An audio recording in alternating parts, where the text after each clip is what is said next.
కాశ్యపాన్వయ సంజాతం శరణ్యార్యపదాశ్రితం వైరాగ్యజలధిం వందే రంగరామానుజం మునిం. అందరికీ దాసోహం. మన ఆచార్యులు శ్రీ శ్రీ శ్రీ త్రిదండి శ్రీ రంగరామానుజయ స్వామి వారు అనుగ్రహించిన రచనల్ని మనం చదువుకుంటున్నాం. ఆచార్యవాన్ పురుషో వేద, ఆచార్యుడు కలవాడే భగవంతుని సాక్షాత్కరించుకొనగలడు అనే విషయాన్ని మనం తెలుసుకుంటున్నాం. 15వ అధ్యాయంలో భాగవత అపచారం సహించడు పరమాత్మ అని చెప్పారు. కైసిక రాగం కథ గురించి చెప్పారు.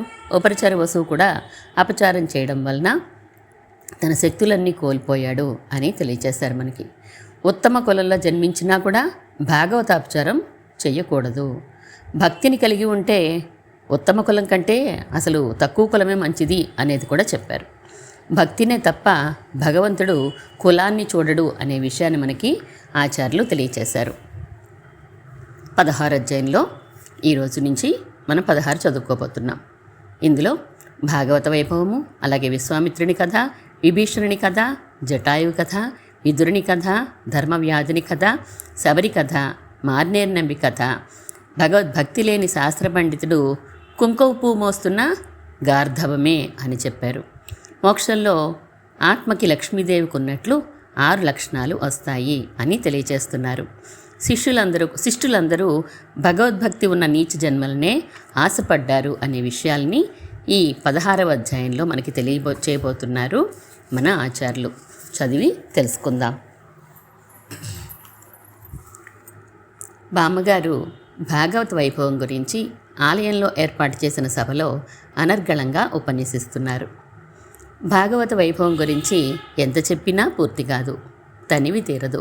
ఎన్ని కథలు చెప్పుకున్నా ఇంకా చెప్పవలసింది మిగిలిపోతూనే ఉంటుంది.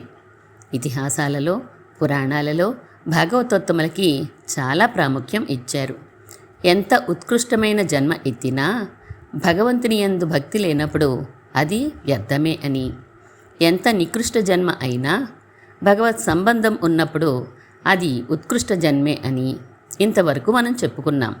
అయితే ఒక ప్రశ్న, ఏదో ఆదరం కలగడానికి అలా అంటారు కానీ నికృష్ట జన్మ ఉత్కృష్టమైన జన్మ ఎలా అవుతుంది అని. ఈ కలికాలంలో ఉదాహరణలు దొరకడం కష్టమేమో కానీ ఇతిహాసాల్లో బోలెడు దొరుకుతాయి. ఇతిహాస శ్రేష్టమైన రామాయణంలో తీసుకోండి. విశ్వామిత్రుడు ఎవరు? క్షత్రియుడు. క్షత్రియ జన్మనెత్తినవాడు భగవత్ సంబంధం ఉన్న కంటే భాగవత సంబంధం లభింపచేసుకున్నవాడు. మొదట వశిష్ఠులతో విరోధించిన సాక్షాత్తు బ్రహ్మ వచ్చి వరం ఇస్తానంటే భాగవత వైభవం ఎరిగినవాడు కనుక వశిష్ఠ మహర్షి వచ్చి చెప్తేనే తపస్సు ముగిస్తాను అని అన్నాడు. వశిష్ఠ మహర్షి వచ్చాడు. నువ్వు బ్రహ్మర్షివైనావయ్యా అని అనుగ్రహించాడు. అంటే ఏమిటి? అదే జన్మలో అదే శరీరంతో క్షత్రియ కులోద్భవుడు కాస్త అంతకన్నా ఉత్తమమని అందరూ భావించే బ్రాహ్మణ కులానికి చెందినవాడు అయిపోయినాడు. అందుచేత నీచ జన్మవారు కూడా భాగవత సంబంధంతో ఉత్తమ జన్మవారుగా పరిగణింపబడతారు అనడంలో ఏమీ సందేహం అవసరం లేదు. భగవత్ శక్తితో పోలిస్తే వశిష్ఠుని శక్తి ఎంతటిది? అత్యల్పమైనది కదా. అయినా ఆయన వాక్యంతోనే జన్మ మారిందంటే ఇక సర్వశక్తిమంతుడైన భగవత్ సంబంధ విశేషం ఇంకెంత చేయగలదు గనక. మనం ఆదర్శ పురుషునిగా ఏ రామచంద్రుని కీర్తిస్తామో, ఎవరి అనుష్ఠానం మనందరికీ మార్గదర్శకమో ఆ రాముడు చేసిన చెప్పిన విషయాలు చూడండి, అర్థమవుతుంది భాగవత వైభవం ఎంత గొప్పదో. ధర్మజ్ఞ సమయ ప్రమాణం వేదాశ్చ అని అంటారు. అంటే ధర్మము నెరిగిన పెద్దల ఆచారమే మనకి ప్రమాణం. ఎలా నడుచుకోవాలో తెలిపేది అదే. వేదాలు కూడా ప్రమాణమే అనుకోండి.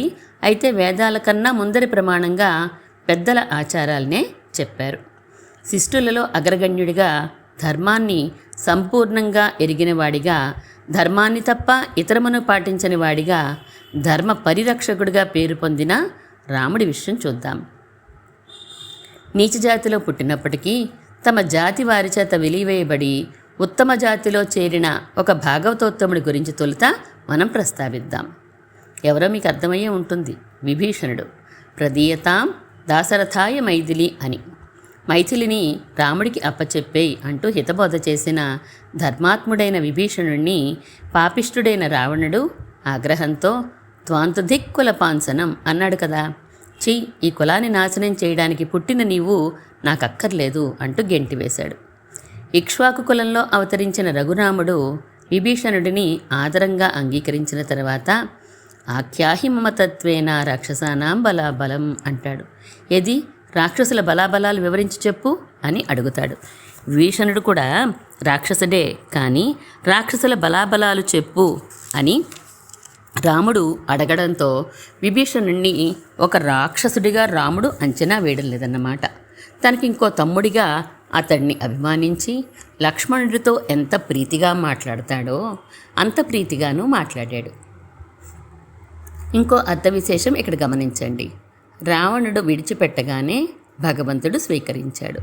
అందుచేత భగవద్ అనుకూల్యం మనకి లభిస్తోంది అన్నదానికి గుర్తుగా లౌకిక బంధువులంతా మనని కాస్త దూరం చేస్తారు. వాడా అదా మన పద్ధతులు కావు, ఎప్పుడు ఆశ్రమాలు దేవుళ్ళు స్వామీజీలు అంటూ తిరుగుతారు అని మనని ఎడం పెడతారు. దానికి బాధపడనక్కర్లేదు, చాలా సంతోషించాలి. వాళ్ళ లౌకిక ఫంక్షన్స్కి మనని పిలవడం తగ్గిస్తారు, అమ్మయ్య అనుకోవాలి. వాళ్ళు పూర్తిగా మనని విడవడం జరిగిన మరుక్షణంలో భగవంతుడు ఎగబడి మనల్ని స్వీకరిస్తాడు. రావణుడు చీపో అన్నంతలోనే భగవత్ ప్రాప్తి లభించింది కదూ విభీషణుడికి. విభీషణుడు తనంత తానే విడిచిపెట్టి రాలేదు, పొమ్మనే వరకు నీతిబోధ చేస్తూనే ఉన్నాడు. అలాగే మనము మన లౌకిక బంధువుల్ని భగవంతుడి వైపు త్రిప్పడానికి ప్రయత్నిస్తూనే ఉండాలి చివరి వరకు. ఊరికే మాటలు కాదు, ఎంత నీచ జన్మ అయినా భగవంతుడు తన యందు మనసున్న వారిని ఎంత గొప్ప చేస్తాడో జటాయువు కథ చూస్తే తెలీదు. ప్రపంచంలో 4 రకాల జన్మలు: దేవతలు, మానవులు, తిర్యక్కులు, స్థావరములు అని. తిర్యక్కులంటే పక్షులు, జంతువులు. స్థావరాలంటే చెట్లు, పుట్టలు వంటివి. సుర, నర, తిర్యక్ స్థావరాలు ఆ వరుసలోనే అధికమైన పాపం చేసుకున్నవారు, అంటే ఒకదానికన్నా ఒకటి నీచ జన్మ. మరి జటాయువు పక్షి కదా, మానవుల కన్నా నీచ జన్మేగా అది. రాముడో మర్యాదానాంచ లోకస్య కర్త కార ఇతాచ సహా అన్నట్లు లోక మర్యాదని స్థాపించడం కోసం పితృవచన పాలన లాంటి సామాన్య ధర్మాలన్నింటినీ అనుష్ఠానం చేస్తున్నవాడు కదా. అలాంటి ఆయన సీతాదేవిని రావణుడు ఎత్తుకుపోవడం చూసి ఓర్చలేక తనని తాను నశింపచేసుకునేంత యుద్ధం చేసిన జటాయువుకి అగ్ని సంస్కారం చేశారు. ఎలాంటి సంస్కారం? బ్రహ్మమేధ సంస్కారం. ఇది మామూలు వాళ్ళకి చెయ్యరు. ఉత్కృష్టమైన కులంలో పుట్టి ఉండాలి, గొప్ప భక్తులై ఉండాలి, ఇలా ఎన్నో యోగ్యతలుండాలి బ్రహ్మమేధ సంస్కారానికి. పుత్రులు, శిష్యులు అందరూ కలిసి చేస్తారు దీనిని. అలాంటి సంస్కారాన్ని తాను స్వయంగా చేశాడు జటాయువుకి. దశరథుడికి కూడా దక్కని గౌరవం దక్కింది ఆ పక్షికి. తమ్ముడు ప్రక్కనే ఉన్నాడుగా, ఆయన చేత చేయించవచ్చు, కానీ తనకున్న ఆదరం వలన తానే స్వయంగా చేశాడు. ఇది తన భక్తులంటే భగవంతుడికి ఉండే భావం. ఎప్పటిదో త్రేతాయుగ విషయం ఇది, ఇప్పుడేం చెల్లుతుంది అని అనుకోకండి. ద్వాపరంలో మాత్రం ధర్మరాజు అశరీరవాణి వాక్యం విని విదురుడికి బ్రహ్మమేధ సంస్కారం చేయలేదు. రాముడంటే లోకానికి నేర్పడం కోసం సామాన్య ధర్మాలు తాను అనుష్ఠించి చూపాడు. కానీ విశేష ధర్మంలోనే ఆయన మనస్సు ఉంటుంది కనుక జటాయువుకి స్వయంగా బ్రహ్మమేధ సంస్కారం చేశాడు అని అనుకోవచ్చు. కానీ ధర్మరాజు చేయడం కదా విశేషం.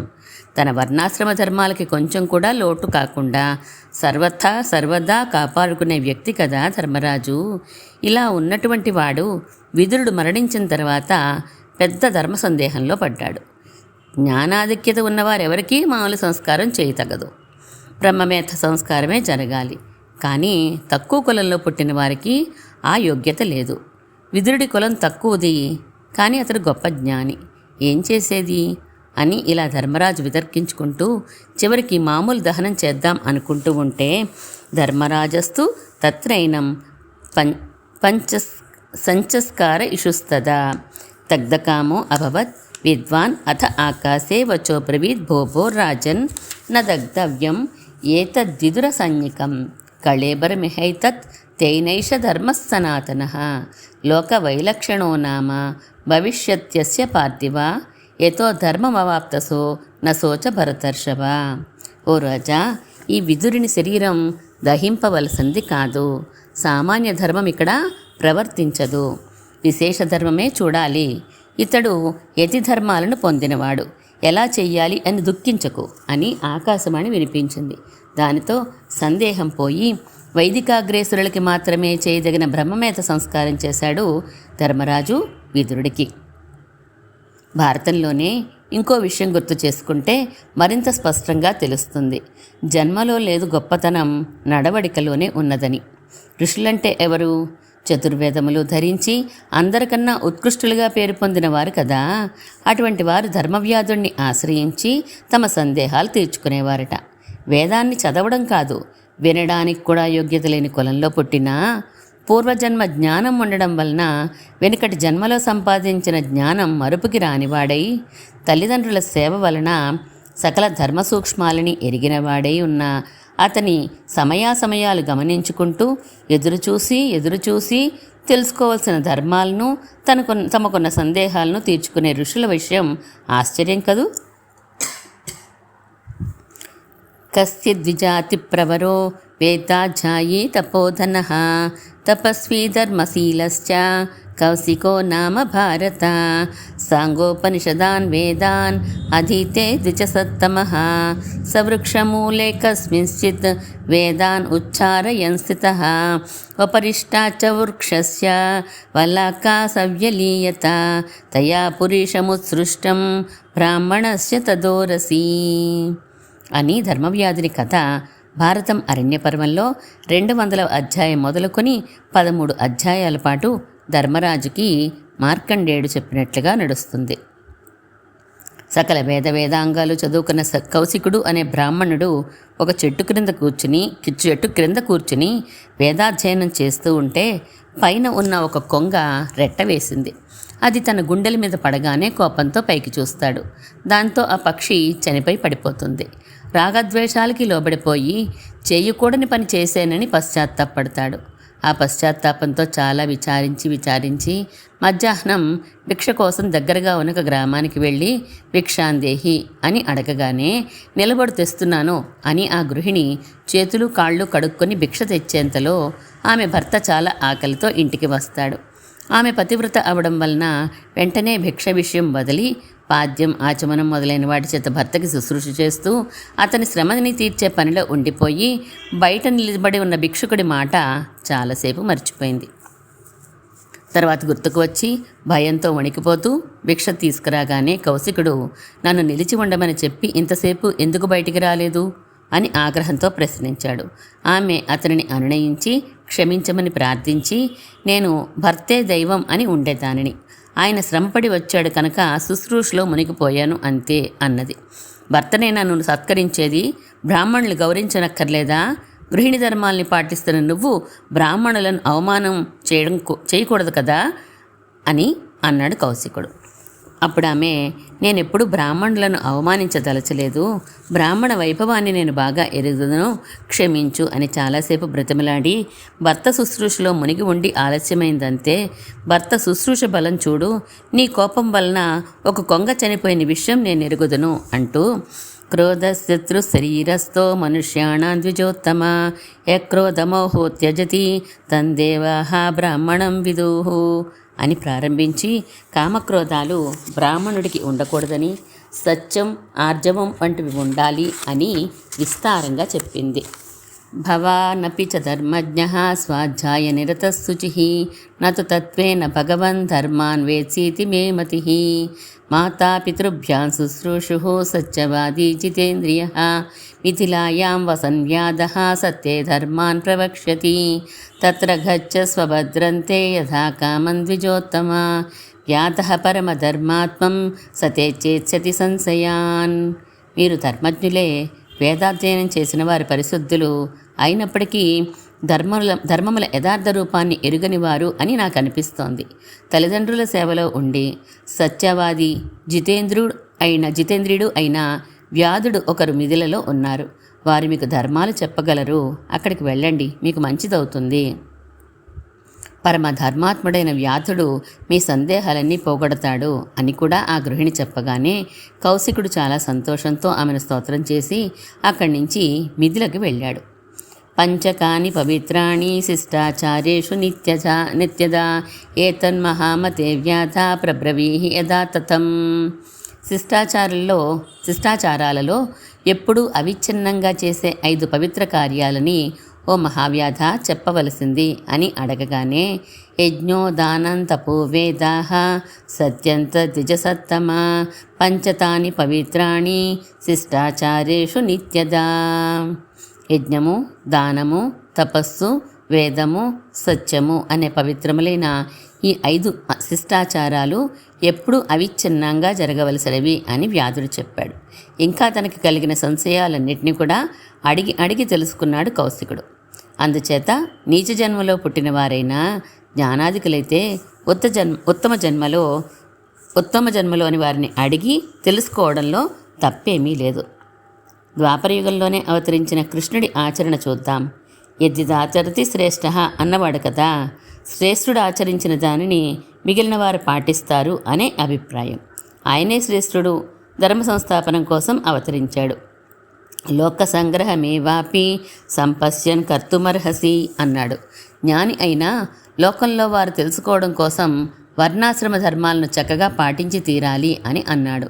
ఇది హ్యహం న వర్తేయం జాతు కర్మణ్యతంద్రితః మమ వర్త్మాను వర్తంతే మనుష్యాః పార్థ సర్వసః.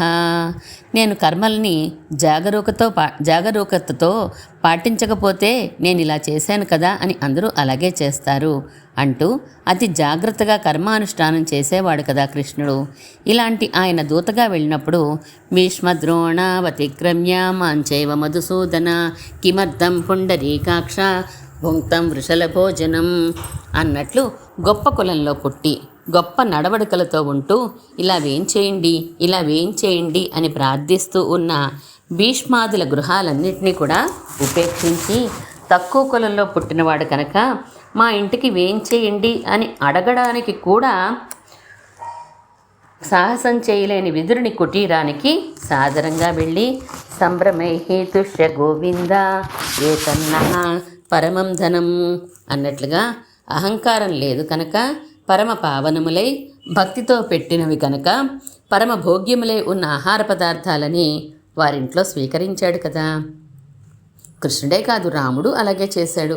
రఘువంశానికి మణిలాంటివాడు, ఆచార ప్రధానుడు రాముడు. సబర్యా పూజిత సమ్యక్ రామో దశరథాత్మజ. కిరాత స్త్రీ అయిన గురు శుశ్రూష వలన చాలా జ్ఞానవంతురాలు అయిన శబరి తన నాలుకకి మధురంగా ఉన్న పళ్ళన్నిటినీ ఇందుకు అని సమీకరించి రాముని రాక కోసం ఎదురు చూసింది.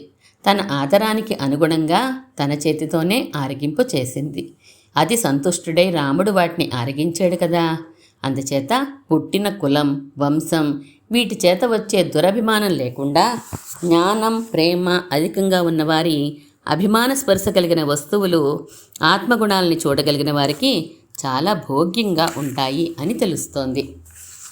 ఈనాటివో త్రేత ద్వాపర యుగాల మాటలు కాదు, ఈ కలియుగంలోనే పూర్వాచారుల విషయం గమనించండి. మార్నేర్ నంబి అనే ఆయన లోకంలో అనుకునే ఉత్కృష్ట కులాల్లో పుట్టినవారు కాదు. ఆధ్యాత్మిక జ్ఞానం పరిపూర్ణంగా కలిగి ఉండి యామునాచార్యులని ఆశ్రయించినవారు. అట్టివారు తమ అంతిమ దశలో గురువుగారు అభిమానించిన ఈ దేహాన్ని ప్రాణం పోయిన తర్వాత లౌకిక బంధువులు స్పృశిస్తారేమో అని భయపడి తమ సహాధ్యాయి అయిన పెరీనంబి గారిని చూసి పురోడాసాన్ని అంటే దేవతల కోసం తయారు చేసే హోమద్రవ్యాన్ని కుక్కలకు అందివ్వకండి అని ప్రార్థించారు. పెరీనంబి గారు పరమ ఉన్నత కులానికి చెందిన వేదాది సకల శాస్త్ర విద్యా సంపన్నులు. సాక్షాత్తుగా రామానుజుల వారికి మంత్రోపదేశం చేసిన గురువుగారు. మార్నేర్ నంబి తక్కువ కులంలో పుట్టినవారని చూడకుండా కేవలం ఆయన భగవద్భక్తిని చూసి అలాగే అన్నారు. అంతేకాదు, వారి ప్రాణం పోగానే స్వయంగా తానే ఇంకొకరి చేయి పడకుండా సంస్కారాలన్నీ పూర్తి చేశారు.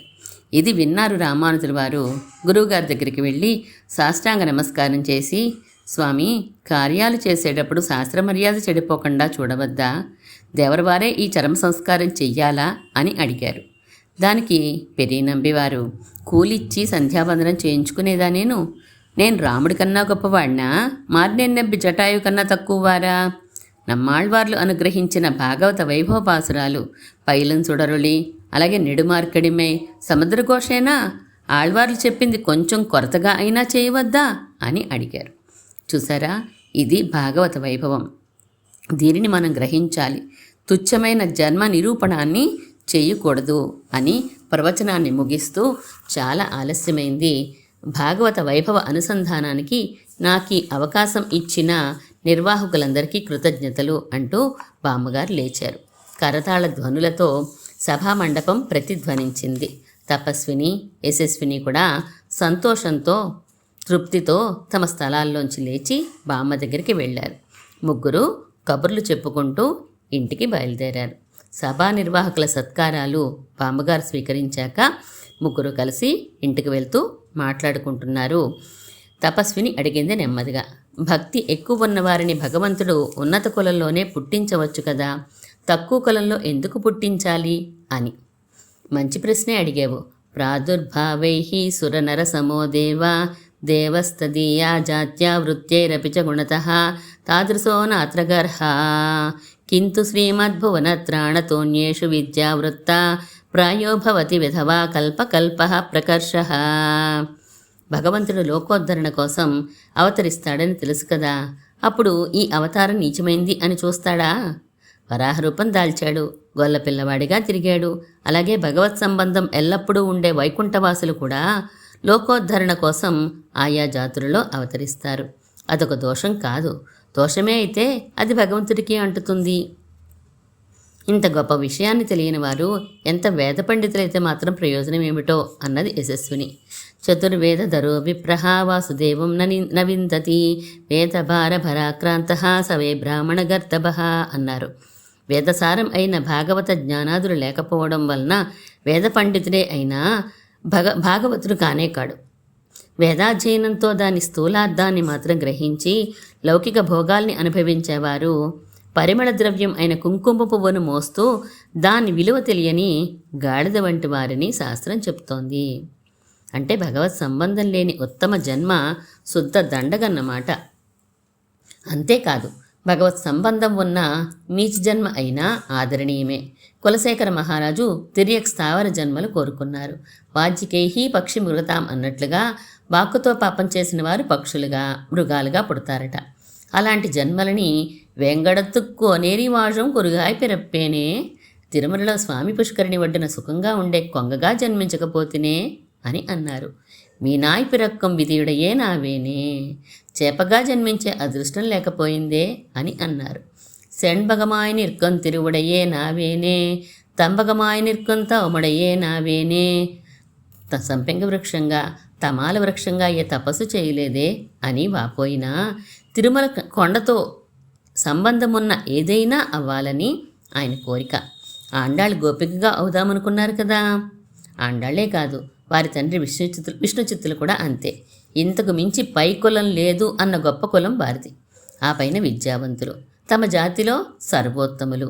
ఆయన కుమార్తె చిన్నతనంలోనే వేదసారాన్ని గ్రహించిన ఆమె కృష్ణావతార అనుభవంలో మిడుక్కిలామయ్యాల్ నాన్ మెలిందేన్ నంగాయ్, బిడ్డడికి శక్తి లేదని నేనే ఏడ్చాను అని, ఎన్ మగన్ గోవిందన్, నా కుమారుడు కృష్ణుడు అని, 12 తింగళ్ 12 నెలలు కడుపులో ఉంచుకున్నాను అని అంటూ తానే యశోదగా అయిపోయినారు విష్ణుచిత్తులు. ఆయప్పాడి సెల్వచ్చిరుమీర్గాళ్ నామం నంపావైక్కో అని, ఆయక్కులతు ఉన్నై పెరుంద పుణ్యం యాముడయోం అని అంటూ ఆండాళ్ళు ఒక గోపికగా అయిపోయినారు. తాము పుట్టిన కులానికి 3వ కులం వరకు దిగిపోవాలని ఆశపడ్డారు. బామ్మ, ఇవన్నీ ఈ కులానికి సంబంధించినవన్నీ ఈ భూమండలం మీద రూపాలే కదా. మోక్షం వస్తే ఈ ప్రకృతి సంబంధం వదిలిపోతుంది కదా, అప్పుడు ఎలాంటి రూపం ఉంటుంది మనకి అని అడిగింది. బామ్మగారు ఆ అమ్మాయికి ఏం సమాధానం చెప్పారో రేపు తెలుసుకుందాం. శ్రీమన్మహాభూతపురే శ్రీమత్ కేశవ ఈశ్వర కాంతిమత్యాం ప్రసూతాయ యతి రాజాయ మంగళం.